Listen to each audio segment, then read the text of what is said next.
መጽሐፈ ሳሙኤል ቀዳማዊ ምዕራፍ 30 እንዲህም ሆነ ዳዊትና ሰዎቹ በሦስተኛው ቀን ወደ ጺቅላግ በመጡ ጊዜ አማሌቃውያን በደቡብ አገርና በጺቅላግ ላይ ዘምተው ነበር። ጺቅላግንም መትተው በእሳት አቃጥለዋት ነበር። ሴቶቹንና በውስጧም የነበሩትን ሁሉ ከታናሽ እስከ ታላቅ ድረስ ማርከው ነበር። ሁሉንም ወስደው መንገዳቸውን ሄዱ እንጂ አንድስ እንኳ አልገደሉም ነበር። ዳዊትና ሰዎቹም ወደ ከተማ በመጡ ጊዜ እነሆ በእሳት ተቃጥላ ሚስቶቻቸውም ወንዶችና ሴቶች ልጆቻቸውም ተማርከው አገኙ። ዳዊት ከእርሱም ጋር የነበሩ ሕዝብ ድምፃቸውን ከፍ አድርገው ለማልቀስ ኃይል እስኪያጡ ድረስ አለቀሱ። የዳዊትም ሁለት ሚስቶች ኢይዝራኤላዊቱ አኪናሆምና የቀርሜሎሳዊው የናባል ሚስት የነበረችው አቢግያ ተማርከው ነበር። ስለ ወንዶችና ስለ ሴቶች ልጆቻቸው የሕዝቡ ሁሉ ልብ ተቈጥቶ ነበርና ሕዝቡ ሊወግሩት ስለ ተናገሩ ዳዊት እጅግ ተጨነቀ። ዳዊት ግን በአምላኩ በእግዚአብሔር ልቡን አበረታ። ዳዊትም የአቢሜሌክን ልጅ ካህኑን አብያታርን ኤፉዱን አቅርብልኝ አለው። አብያታርም ኤፉዱን ለዳዊት አቀረበለት። ዳዊትም የእነዚህን ሠራዊት ፍለጋ ልከተልን አገኛቸዋለሁን ብሎ እግዚአብሔርን ጠየቀ። እርሱም ታገኛቸዋለህና ፈጽመህ ምርኮውን ትመልሳለህና ፍለጋቸውን ተከተል ብሎ መለሰለት። ዳዊትም ከእርሱም ጋር የነበሩት 600 ሰዎች ሄዱ፣ እስከ ቦሶር ወንዝ ድረስ መጡ። ከእነርሱም የቀሩት በዚያ ተቀመጡ። ዳዊትም ከእርሱም ጋር ያሉት 400 ሰዎች አሳደዱ። 200 ሰዎች ግን የቦሶር ወንዝን መሻገር ደክመዋልና በኋላ ቀሩ። በበረሃውም ውስጥ አንድ ግብጻዊ አግኝተው ወደ ዳዊት ይዘውት መጡ። እንጀራም ሰጡትና በላ፣ ውሃም አጠጡት። ከበለሱም ጥፍጥፍ ቁራጭና 2 የወይን ዘለላ ሰጡት።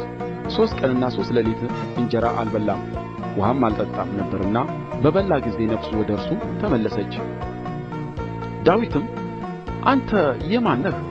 ከወዴት መጣህ? አለው። እርሱም እኔ የአማሌቃዊው ባሪያ ግብጻዊ ብላቴና ነኝ። ከ3 ቀንም በፊት ታምሜ ነበርና ጌታዬ ጥሎኝ ሄደ። እኛም በከሊታውያን ደቡብ፣ በይሁዳም ምድር በካሌብ ደቡብ ላይ ዘመትን፣ ጺቅላግንም በእሳት አቃጠልናት አለ። ዳዊትም ወደ እነዚያ ሠራዊት ዘንድ ልትመራኝ ትወዳለህን? አለው። እርሱም እንዳትገድለኝ ለጌታዬም እጅ አሳልፈህ እንዳትሰጠኝ በአምላክ ማልልኝ እንጂ ወደ እነዚያ ሠራዊት እመራሃለሁ አለ። ወደ ታችም እንዲወርድ ባደረገው ጊዜ እነሆ ከፍልስጥኤማውያንና ከይሁዳ ምድር ከወሰዱት ከብዙ ምርኮ ሁሉ የተነሣ በልተው ጠጥተውም የበዓልም ቀን አድርገው በምድር ሁሉ ላይ ተበትነው ነበር። ዳዊትም ከማታ ጀምሮ እስከ ማግስቱ ማታ ድረስ መታቸው። ከእነርሱም በግመል ተቀምጠው ከሸሹ ከ400 ጕልማሶች በቀር አንድ ያመለጠ የለም። ዳዊትም አማሌቃውያን የወሰዱትን ሁሉ አስጣላቸው፣ 2ቱንም ሚስቶቹን አዳነ። ከወንዶችና ከሴቶች ልጆች ከወሰዱትም ምርኮ ሁሉ ታላቅም ሆነ ታናሽም ሆነ ምንም የጐደለባቸው የለም። ዳዊትም ሁሉን አስጣለ። ዳዊትም የበጉንና የላሙን መንጋ ሁሉ ወሰደ። ከራሱም ከብት ፊት እየነዳ ይህ የዳዊት ምርኮ ነው አለ። ዳዊትም ደክመው ዳዊትን ይከተሉት ዘንድ ወዳልቻሉ በቦሶር ወንዝ ወዳስቀራቸው ወደ 200 ሰዎች መጣ። እነርሱም ዳዊትን ከእርሱም ጋር የነበሩትን ሕዝብ ሊቀበሉ ወጡ። ዳዊትም ወደ ሕዝቡ በቀረበ ጊዜ ደኅንነታቸውን ጠየቀ። ከዳዊትም ጋር ከሄዱ ሰዎች ክፉዎቹና ምናምንቴዎቹ ሁሉ እነዚህ ከእኛ ጋር አልመጡምና እየራሳቸው ሚስቶቻቸውንና ልጆቻቸውን ይዘው ይሄዱ እንጂ ካስጣልነው ምርኮ ምንም አንሰጣቸውም አሉ።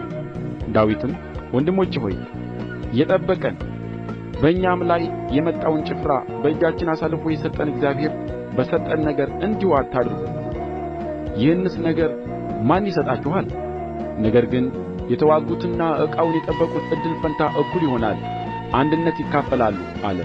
ከዚያም ቀን ጀምሮ እስከ ዛሬ ድረስ ይህን ለእስራኤል ሥርዓትና ፍርድ አደረገው።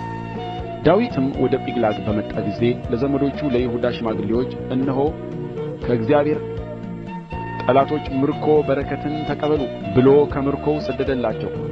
በቤቴል ለነበሩ፣ በራሞት በደቡብ ለነበሩ፣ በየቲር ለነበሩ፣ በአሮዔር ለነበሩ፣ በሲፍሞት ለነበሩ፣ በኤሽትሞዓ ለነበሩ፣ በቀርሜሎስ ለነበሩ፣ በይረሕምኤላውያንና በቄናውያን ከተሞች ለነበሩ፣ በሔርማ ለነበሩ፣ በቦራሳን ለነበሩ፣ በአታክ ለነበሩ፣ በኬብሮን ለነበሩ ዳዊትና ሰዎቹም በተመላለሱበት ስፍራ ለነበሩ ሰዎች ሁሉ ላከ።